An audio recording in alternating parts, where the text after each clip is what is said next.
Big boss season 8లో ఒక్క వారానికే నిఖిల్ కథ తారుమారైపోయింది.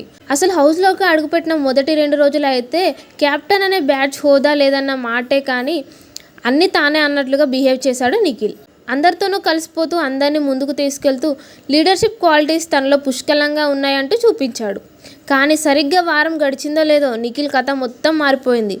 అసలు ఎపిసోడ్లో నిఖిల్ మాటలు, నామినేషన్ చేసిన విధానం చూస్తే అసలు మైండ్ ఉందా లేదా అన్నట్లు అనిపించింది.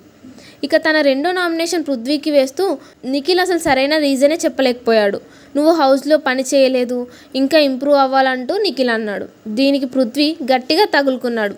దీనికి కూడా నిఖిల్ ఆన్సర్ ఇవ్వలేకపోయాడు. ఇక దీనిపై అర్ధరాత్రి కూడా ముచ్చట జరిగింది. నాకు ఎలిమినేషన్ వస్తుంది అన్నా నేను పట్టించుకోను, ఎందుకంటే నేను గేమ్ కోసం మారలేను అంటూ మణికంఠ నైనికలతో నిఖిల్ అన్నాడు.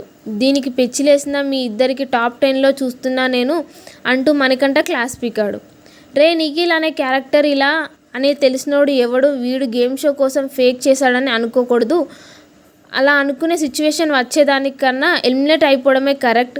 అసలు నాకు షో నుంచి క్విట్ చేయాలనే థాట్ ఉంది, కానీ నేను నా క్యారెక్టర్ చంపుకోకుండా ఏం చేయగలను, ఎంతవరకు చేయగలను అనేది చూద్దామనే ఉన్నా అంటూ నిఖిల్ కాస్త ఎమోషనల్ అయ్యాడు. నిజానికి హౌస్లో మొదట చీఫ్ అయింది నిఖిల్. కానీ తన టీంలో ఎవరు రాకపోవడం, తన టీం చిన్నదైపోవడం, తర్వాత బేబక్క నిఖిల్లే తప్పంటూ బయటకు వెళ్ళిపోవడం, ఇలా ఇవన్నీ జరగడంతో నిఖిల్ కాస్త లో అయిపోయాడు. దీనికి తోడుగా సోనియా కూడా నిఖిల్ను బాగా పిప్పి చేసేసింది.